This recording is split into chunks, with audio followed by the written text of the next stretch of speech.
말씀 듣도록 할게요.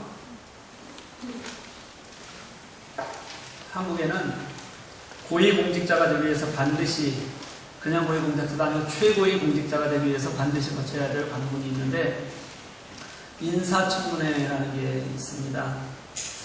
인사청문회는 나가기만 하면 다 사람들이 거의 발가벗겨지는 것 같은 그런 어려움을 당하게 됩니다.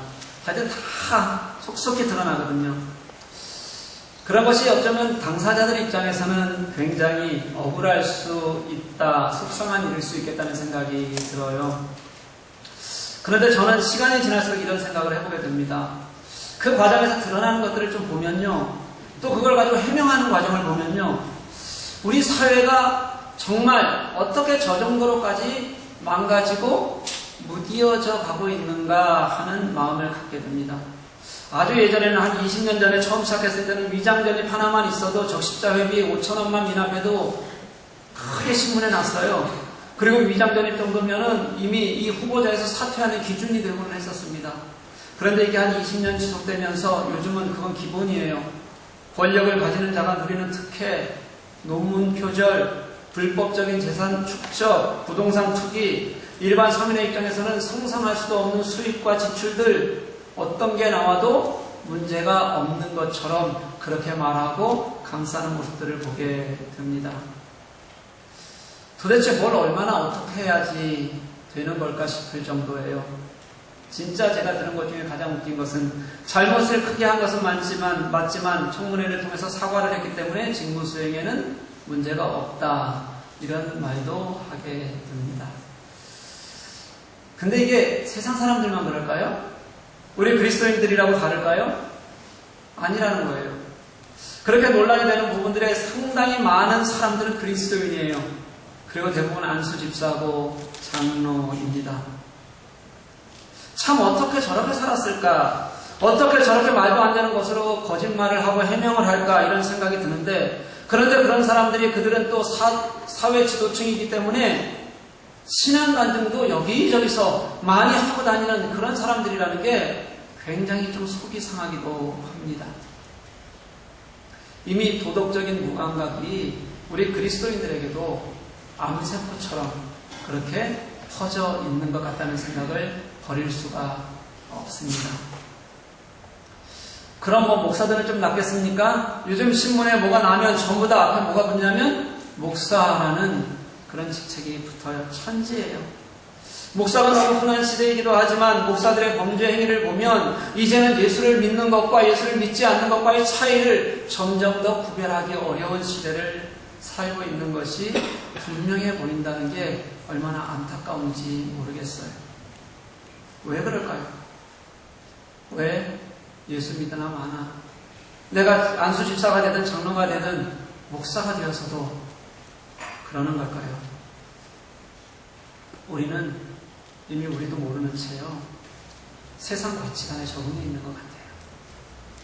그리고 세상 가치관이 우리 중심에 있는 걸 우리가 예수 믿으면서도 몰라요. 그리고 신앙은 그 세상 가치관을 중심에 두고 보기 좋을 정도로 적당히 들러리 삼고 그러고 있는 것을 보면, 아, 저 사람은 예수 잘 믿는 사람이야 하고 우리는 전형적인 기독교인의 모습으로 우리는 그런 모델로 보고 있는 거거든요. 그러니까 문제가 해결되지 않는 겁니다. 고린도 교회가 그랬어요. 저는 어쩌면 우리가 지금 계속 읽어나가고 있는 이 고린도 교회가 현재 우리 한국 교회와 서로 거울처럼 딱 맞보고 있는 그런 상태인가 아닌가라는 생각이 들기도 합니다. 그런 고린도 교회를 향해서 사도 바울이 그 중심에 대고 돌직구를 던지는 게 이거잖아요. 내 안에 예수가 있느냐? 너희가 믿음 안에 있는가? 너희들 스스로 검증하라. 오늘은 이 말의 의미와 결단을 찾아가는 시간이라고 생각하시면 될 것 같습니다. 먼저 성경에서 시대 구분을 좀 한번 해보죠. 크게 성경은 세 그룹으로 이렇게 나눌 수 있어요. 구약 성경이 배경이 된 시간이 있잖아요. 그때는 하나님께서 직접 사람들에게 보이시고 인도하셨던 시대인데, 그 시대를 우리는 성부시대 이렇게 부릅니다. 그리고 예수님께서 이 땅에 육신을 입고 오셨잖아요. 그리고 우리를 죽으시기까지 우리를 사랑하시고 부활하시기까지의 그 시간, 다시 말하면 사복음서가 배경이 된 시간, 그 시간을 우리는 성자시대 이렇게 불러요. 그리고 예수님께서 부활하시고 나서 승천하시고 나서 성령을 보내주시잖아요. 그 성령께서 우리들에게 오신 시간부터 지금까지의 모든 시간을 우리는 성령시대 이렇게 구분할 수 있습니다. 다시 말하면 지금 우리는 무슨 시대를 사는 거예요? 성령시대를 사는 겁니다. 성령께서 우리 삶에 개입하셔서 인도하신다는 뜻입니다. 성령께서는 때로는 우리가 우리의 죄를 보지 못할 때 우리의 속을 드러내서 우리의 죄를 바라보게 하시고요. 그리고 때로는 우리가 깊은 고통 속에 있을 때 우리가 말할 수 없는 어려움을 당할 때 당신도 함께 탄식하면서 우리를 위해서 기도해 주세요. 그리고 또 성령께서는 우리가 품고 있는 육신의 전력과 날마다 싸우게 하셔서 내가 그 성령을 따르면 성령을 따라 이기게 하시고 그 이김으로 살아갈 수 있도록 우리를 도우세요. 이게 성령시대를 살아가는 우리들의 그리스도인으로 사는 모습이 되는 겁니다. 그런데 그렇게 성령과 함께 살면 우리가 이렇게 무뎌지지 말아야 되는 거 아닌가요? 우리가 그렇게 성령과 함께 사는데 왜 우리는 자꾸 세상을 쫓아가는 걸까요? 그래서 우리는 바울을 주목해 볼 필요가 있습니다. 바울은 사역을 하면서 깨달았어요. 성령이 내 안에 계신다라는 것을 사도 바울은 어떻게 이해하냐면 성령의 일하심의 가장 중요한 근거는 회심과 도덕적인 변화였습니다. 예수를 믿고 성령께서 함께 하심이 내 안에 있으면 가장 먼저 나타나는 것이 회심이라는 거예요. 그런데 이 회심이라는 게 우리가 지금까지 알고 있는 그냥 적당히 돌아가는 것과는 전혀 다른 거라는 겁니다. 회심에 대해서 무신론자로 젊은 시절을 보냈던 C.S. 루이스는 회심을 경험하고 이렇게 고백합니다. 우리가 사실이라고 부르는 것, 즉 실제로 있었던 성육신과 십자가에서의 죽음 그리고 부활을 통해 그 존재를 보여주신 하나님이 곧 신앙이다 이렇게 말해요. 회심은요 그냥 예수를 믿는다고 표현하는 것이 아니라요 예수 그리스도의 성육신 사건, 죽음, 부활 이 실체 있었던 이 사건이 그 사건 안에서 하나님이 당신이 하나님께서 하나님이심을 보이시는 것이고 깨닫는 것이라는 거죠. 그러니 내가 예수를 믿는다는 것은요 분명히 이 땅에 역사하셨던 하나님을 만나는 시간입니다. 분명히 그 하나님을 보는 시간이에요. 그리고 그 하나님이 나의 삶이 되게 하는 것 이게 예수를 믿는 거라는 거예요. 이게 회심이에요. 믿음이 이론이 아니라 실제라는 것을 루이스는 회심 사건을 통해서 고백하는 겁니다. 그러니 회심을 하면 변화가 생길 수밖에 없죠. 사실이니까요. 실제니까요. 그 하나님을 우리가 목도하니까요. 그 하나님이 내 속에서 역사하시니까요. 깨달으니까요. 그러니까 우리는 우리의 삶에서 그 하나님으로 인한 변화가 생길 수밖에 없게 되는 거예요. 그러면 우리도 다 변해야 되잖아요. 그렇죠? 안 변하면 문제 아니에요? 여기 있는 여러분들은 다 그러니까 조금씩 문제가 있는 겁니다. 아, 나는 크게 문제가 있구나. 여러분 한탄해야 돼요. 근데 나하고는 전혀 관계없다는 무관심한 표정들. 이거는 뭔지 모르겠어요. 근데 여러분 안 변한다고 실망하지 마십시오. 다행스럽게도 변화가 그렇게 쉬운 일은 아니에요. 왜냐하면 그 변화는 내가 무엇을 하려고 발버둥 쳐서 얻는 것이 아니기 때문에 그래요. 내가 발버둥 쳐서 얻으면 그것은 변화가 아니라 율법이 됩니다. 그것이 아니라 이 변화는 하나님께서 도우셔야 가능한 일이기 때문에 그래요. 이것을 거꾸로 말하면 무슨 뜻이냐면요. 하나님이 나를 도우실 수 있도록 나의 자리를 내주어야 한다는 뜻입니다. 내가 약하다고 고백할 때 하나님이 일하시는 거예요. 바울에게는 그 약함이 자신이 가지고 있는 육체적 질병이었어요. 그리고 또 내가 어찌할 수 없이 경험하는 수많은 고난들이 그에게는 약함이었어요. 그리고 내가 배웠잖아요. 경험했잖아요. 가진 것이 많았잖아요. 그런데도 불구하고 하나님의 은혜 앞에 이것을 비추어 보니까 이게 사실은 아무것도 내게 정말 필요한 것이 아니다 라고 고백할 수 있었던 마음이었습니다. 그렇게 약함으로 나를 내려놓을 때 그때 십자가의 은혜를 더 깊이 깨닫는 것이고, 그때 우리는 하나님 앞에서의 변화를 경험하게 되는 거예요.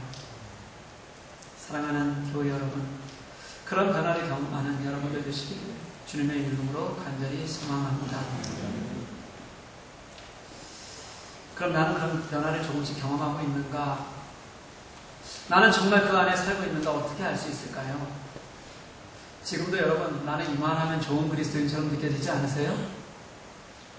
어떠세요, 여러분? 여기에 지금 나의 신앙의 문제를 놓고 돌아보고 아파하고 고통스러워하는 교우가 몇 명이나 될까요? 사실은 우리는요, 우리가 신앙생활을 어떻게 하는지 잘 모르고 살아갑니다. 그냥 이만하면 됐다고 생각하고 살아요. 그래서 바울이 그렇게 생각하지 말라고 제시하는 방법은 뭐냐면 스스로 검증하라는 거예요. 스스로 검증하라. 5절 상반절 말씀만 우리 같이 한번 읽어봤으면 좋겠습니다. 같이 읽습니다. 시작. 너희는 믿음 안에 있는가? 너희 자신을 시험하고 너희 자신을 확증하라. 아멘. 여기서 확증하라는 말은요, 시험을 통과하라 이런 말과 동일한 말입니다. 이 시험을 통과한다는 게 이 헬라어 단어로 뭐냐면 도키마제인인데요. 이거와 어원이 똑같은 단어를 사용한 게 고린도후서에서 17번이에요. 그런데 우리가 가지고 있는 오늘 본문 겨우 이 6절에서 몇 번을 사용하냐면 5번을 사용해요. 그러니까 오늘 본문을 그냥 한마디로 얘기하면 무슨 뜻이냐면 우리에게 시험지를 미는 거예요. 시험지를 밀고 한 번 더 풀어봐라. 그리고 너는 통과냐 아니냐 스스로 답해라. 이렇게 얘기하는 거예요. 한번 보십시오. 이게 다 같은 어원인데 5절에 확증하라는 단어가 도키마제인 이렇게 쓰고요. 7절에서 옳은 자라는 단어가 나오는데 이것도 똑같은 어원인 도키모스예요. 그 반대의 의미가 있는데 5절, 6절, 7절에서 계속 반복해서 나오는 단어가 버림받은 자라는 단어예요. 요거도 도키모스, 옳은 자의 도키모스에 부정접두사 아를 붙여요. 그래서 도키모스예요. 오늘 성경에서는 옳은 자와 버림받은 자를 반대의 위치에 놓고 같은 단어를 쓰는 거예요. 다시 말하면 도키마제인 스스로 검증해라. 그래서 그 검증에 통과한 사람은 도키모스, 옳은 자가 되는 것이고, 통과하지 못하면 도키모스, 버림받은 자, 이렇게 계속 같은 단어를 반복하면서 이것을 헬라 사람들은 보면 금방 알아요. 그래, 우리의 믿음을 스스로 돌아보는 것이 얼마나 중요한지를 말하는 것이구나 라고 그렇게 강조하고 있는 거예요. 여러분, 돌아봐야 된다는 겁니다. 그럼 이제 우리가 돌아보는지 안 돌아보는지 우리 차례겠죠? 그런데 우리는 이 돌아보는 것을 너무 싫어해요. 검증해라? 그러면 우리는 너무 싫어합니다. 아마 교회에서 이런 신앙의 검증 시스템을 도입해 놓고 여기 한번 들어갔다 나와라 라고 얘기하면 여기 있는 사람들 다 떠나버릴 거예요. 그런 교회 아니라도 마음 편히 다닐 수 있는 교회가 엄청나게 많거든요, 여러분. 그런 면에서 여러분들은 교회 잘못 찾아오셨어요. 김만정 목사가 사람 불편하게 만드는데 굉장히 소질이 많거든요. 그런데요, 사랑하는 교회 여러분, 저는 진짜 사랑하는 마음으로 여러분들에게 말할 수 있습니다. 이렇게 우리 속에서요, 나를 돌아보고 나를 발견하게 하시는 하나님을 만나는 게 그게 감사하고 축복이에요. 그래서 나를 돌아보는 것이, 스스로 검증하는 것이 차라리 은혜라는 겁니다. 남에게 저게 그리스도인이냐는 소리를 듣는 이 시대에 그렇게 들을 것이 아니라 내 스스로 하나님 앞에 세워보는 것, 이게 얼마나 큰 은혜인지 알아야 돼요. 그러면 검증을 한번 해봐야겠죠, 여러분? 검증을 해보는데 그 검증의 도구가 뭘까요? 제가 여러분에게 질문 하나 할게요. 여러분 믿음이 있으십니까? 교회에서 설교 시간에 믿음이 있냐고 물어보는데 이렇게 대답이 없는 교회가 이게 정상적인 교회예요? 다시 한번 물을게요. 여러분 믿음이 있으십니까? 네. 여러분 믿음이 있는지 없는지 어떻게 검증하시겠어요? 오늘 기분이 좋으면, 조금 내가 오늘 기분이 좋으면 교회의 모든 게 좋아 보이잖아요. 다 은혜스러워 보이잖아요. 내일 내가 기분이 나빠지면 내 구원도 흔들리고, 이 교회가 뭔 꼴인가 이런 생각이 들잖아요. 어떻게 내 믿음을 검증해요, 내가? 내가 내 믿음이 있는지 없는지도 헷갈리거든요. 그렇죠? 바울이 그 기준을 제시해 주는데 아주 간단하게 제시해 주더라고요. 뭐라고 얘기하냐면 내 안에 예수 그리스도께서 계시는 것, 이게 기준이에요. 믿음의 기준을 내 안에 예수께서 계시는가, 그게 믿음을 검증하는 단 하나의 도구라는 거예요. 내 안에 예수께서 계시면 합격, 내 안에 예수께서 계시지 않으면 불합격. 그렇다면 내 안에 예수가 계신다는 것은 무슨 뜻일까요? 예수가 내 안에 있는 것, 이것보다 더 합리화하기 쉬운 게 어떤 게 있어요? 없어요. 우리는 아무것도 안 해도 내 안에 예수가 있다고 얘기할 수 있어요. 많은 사람들이 그렇게 얘기해요. 이거 쉬운 일이에요. 그런데 한번 이렇게 생각해 봅시다. 여러분 혹시 파토스라고 들어보셨어요? 이 영어로는 페이소스예요. 들어보셨어요? 이 파토스라는 단어는요, 연극하거나 아니면 문학작품 같은 것에서 내 고통이나 감정, 이런 것들을 깊이 공감하게 만드는 호소력, 이걸 파토스라고 얘기해요. 그런데 이 파토스라는 건요, 내가 아무리 이 파토스를 전하려고 노력한다고 해도 받아들이는 사람이 차가우면 아무 의미가 없게 됩니다. 이런 거예요. 간단히 얘기하면, 저는 설교를 준비할 때 제가 여러 번 말씀드렸을 거예요. 파토스를 굉장히 중요하게 생각합니다. 제가 먼저 예수님의 사랑과 은혜에 감격해야 돼요. 그래야지만 저는 그 은혜를 전할 수 있는 겁니다. 그걸 전하고 싶은 거예요. 말을 전하고 싶지 않아요, 저는요. 그래서 어떨 때는 내 속에 있는 파토스가 생기면 내가 느낀 파토스를 여러분들에게 정말 어떻게 보여줄까? 정말 그게 제 숙제예요. 그런데 제가 그러거나 말거나 아무런 상관이 없는 분들이 여기 많잖아요. 그렇죠? 김 목사가 도대체 왜 저렇게 오버하나? 오늘 아침 애들이 또 늦었나 보다. 파토스가 동일하게 느껴지지 않으면 그냥 오버하는 것처럼 보이는 거예요, 여러분. 언제가 제가 예배를 마치고 나오는데 한 교우가 이렇게 저에게 말을 했습니다. 목사님, 조금만 톤 다운 하시면 안 돼요? 이랬는데 제가 마음이 어땠겠습니까? 속상할 것 같고요? 아니요, 전 열받아요, 그냥. 제가 그렇게 착한 사람 아니라니까요. 저도 알죠. 여러분이 교회에서 잠 좀 자겠다고 이렇게 설교 시간에 앉아있는데 깨우는 게 100번 제가 잘못한 거 맞아요.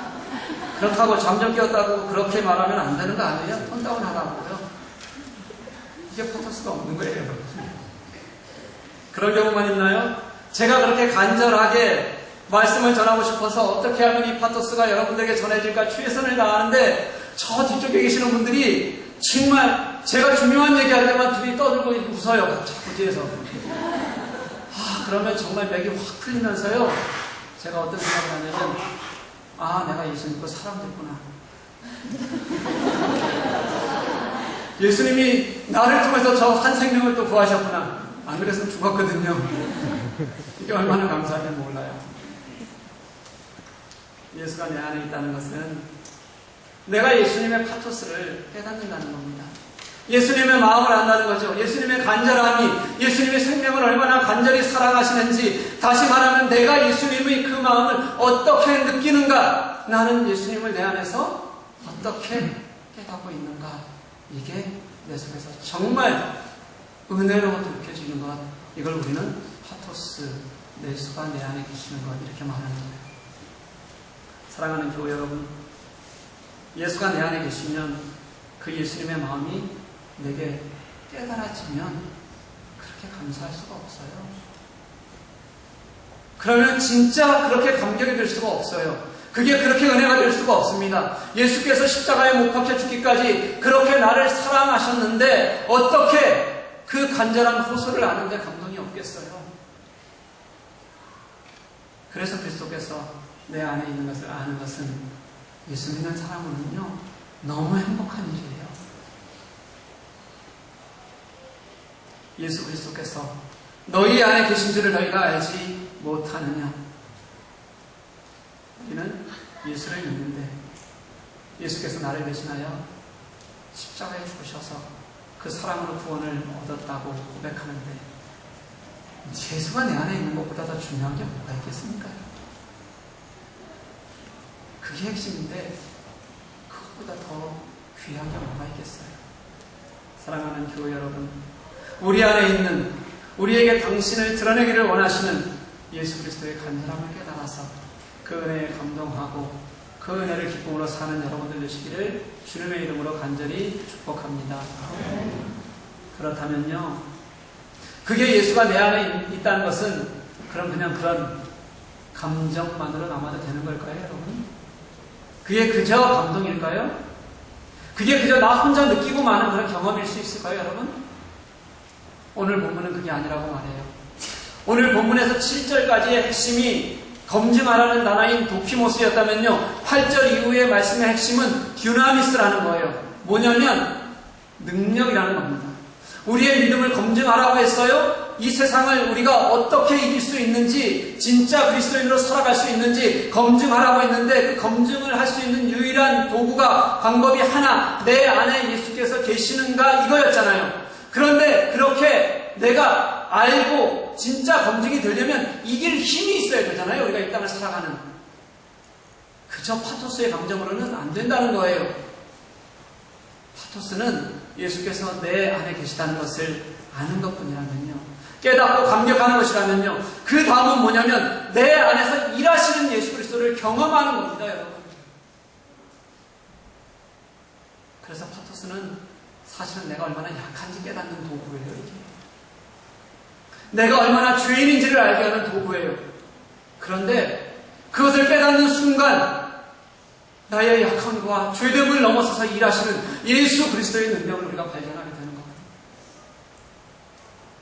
이렇게 죄인인 나를 너무도 연약한 나의 생명조차 살리시는, 영원히 죽을 것에서 우리를 영광으로 살게 하시는 예수 그리스도의 능력을 우리는 깨닫게 된다는 거예요. 8절 말씀에서 할 수 없다, 이 단어에 할 수 있다는 단어요. 그리고 9절에 강함, 이게 모두 그 원이 듀나미스입니다. 이제 우리는 약하지만 예수는 강하다고 선포하시는 거예요. 그래서 우리는 예수 그리스도께서 우리를 강하게 하실 때만 진짜 그리스도인다운 게 무엇인지, 그 은혜를 사는 게 무엇인지를 기쁘게 살아갈 수 있게 되는 거예요. 오늘 본문은 이렇게 말합니다. 연약하여 아무것도 할 수 없는 우리가 오직 진리를 위하여 산다. 이게 기적 아니에요? 우리가 약할 때에 강하여진다. 이게 믿음의 패러독스 아닙니까? 그리고 9절 하반절 같이 한번 읽어봤으면 좋겠어요. 같이 한번 읽습니다. 시작. 또 이것을 위하여 구하니 곧 너희가 온전하게 되는 것이라. 그래서 우리가 온전하게 되는 것이고요. 10절 상반절 말씀도 같이 한번 읽어봤으면 좋겠어요. 시작. 그러므로 내가 떠나 있을 때에 이렇게 쓰는 것은 대면할 때에 주께서 너희를 넘어뜨리려 하지 않고 세우려 하여, 넘어뜨리지 않고 세우는 것을 말해요. 9절 말씀에서 온전하게 한다는 뜻의 의미는 회복을 얘기하는 겁니다. 10절 말씀에서 세운다는 것은요, 집 건축물을 세운다는 의미를 가지고 도용했었어요. 고린도 교회가 다 무너진 교회잖아요. 문제가 많잖아요. 삐딱하잖아요. 서로에게 고통을 주잖아요. 그런데도 불구하고 사도 바울의 소망은 무엇이냐면 그들을 세우는 데 있어요. 그리고 그들이 온전하게 회복되게 하는 것이 바울의 소망이에요. 그 힘이 어디서 나오냐면 예수 그리스도의 능력, 듀나미스에서 나온다고 말씀하는 겁니다. 여러분 한번 생각해 보실래요? 어디를 지나가는데 집이 반듯하게 서 있지 않고 비스듬히 넘어져 있어요. 넘어가 있어요. 그럼 그 꼴이 얼마나 무서워 보이겠어요? 그것을 보고 이상하게 여기지 않는 사람, 눈 한 번 눈길 돌리지 않는 사람이 있을까요? 없을 겁니다. 다 이유가 무엇인지 무너지지는 않을까 한번 쳐다보게 될 거예요. 요즘은 워낙 설계가 독특하다 보니까 넘어지는 것처럼 그렇게 설계한 집들도 많이 있어요. 하지만 이때 이것이 쓰여지던 2000년 전에는요, 그런 것이 없을 때입니다. 그때 집을 세운다는 의미는요, 반듯하게 모든 공정과 정의가 그 안에 다 들어가 있게 세우는 것을 의미해요. 다시 말해서 교회를 세운다는 것, 교회를 회복시킨다는 것은 모든 하나님의 정의와 공의, 사랑이 들어가서 옳게 만들어져야 한다는 뜻입니다. 그러니 삐뚤어진 교회는 바로 회복되어야 됩니다. 바로 서야 합니다. 하나님이 일하신 것이 무엇인지를 교회를 통해서 알 수 있고 만날 수 있어야 해요. 어떻게 해요? 듀나미스, 예수 그리스도의 능력으로 예수 안에서 회복되고 세워지는 겁니다. 그럴 때 내 안에 예수가 능력으로 살게 하는 거예요. 여러분 잘 아시죠? 제가 얼마나 반듯한 사람인지. 그렇죠? 아니면 반듯한 그럼 반듯하지는 않아도 제가 깔끔하고 깨끗하게 세워지는 것, 잘 처리하는 것을 굉장히 추구하는 사람이기는 합니다. 그런데 그렇게 깔끔하게 세워가는 것, 유지하는 게 그 과정이 사실은 굉장히 어렵습니다. 굉장히 정신적인 스트레스가 많아요. 힘든 일이에요. 그래서 제가 언젠가 혼자 있을 때 나도 한번 널브러져 보자, 풀어져 보자 하고 모든 것들을 정리하지 않고 세우지 않고 하지 않고 풀어져 본 적이 한 번 있어요. 어땠을까요? 네? 뭐라고요? 더 스트레스 받았다고요? 아니에요. 그 순간 진짜 천국이더라고요. 아, 정말 좋아요. 그런데 이 못돼 먹은 성격이 자꾸 자신을 힘들게 하는 거예요. 그래야 된다고 스스로 만들어가는 거죠. 그런데 이렇게 생각해 봤어요. 내가 나를 세우는 것이 아니라 인격적인 기준이 인간적인 것에 있는 것이 아니라 예수 그리스도의 듀나미스가, 예수 그리스도의 능력이, 예수께서 내 속에 하려고 하시는 것이 나를 회복시키고 주 안에서 세워간다면 얼마나 행복하게 그렇게 세워질 수 있을까 제가 한번 생각해 보게 됐어요. 사랑하는 교회 여러분, 신앙은 감정이 아닙니다. 그 다음 스텝이 있습니다. 듀나미스, 예수 그리스도의 능력으로 사는 겁니다. 파토스는 내 안에 예수 그리스도가 살아계시는 것이라면 듀나미스는 그 예수로 내가 회복되고 세워져 갈 때 나를 검증하고 이기는 삶을 우리가 거뜬히 살아갈 수 있게 되는 거예요. 얼마나 이게 예수 믿는 사람들에게 행복한 삶이겠어요. 신앙을 이론에 두지 마시기를 소망합니다. 신앙은 이론이 아니에요. 앞에서 루이스가 고백했던 것처럼 우리는 사실이요, 실제 일어났던 사건이요, 우리 눈으로 보았던 그 사건, 성육신과 십자가에서의 죽으심과 다시 부활하신 그 예수 그리스도의 능력 때문에 우리가 이 자리에 있잖아요. 다시 말하면 지금 예수는 이 자리에서도 똑같이 그 실제로 역사하고 계신다는 거예요. 내가 나의 약함을 인정하고 내어놓고 맡기고 순종하기만 하면. 그래서 예수가 내 안에 계신다는 것은 나는 약하지만 예수의 능력으로 승리하는 삶을 산다는 겁니다.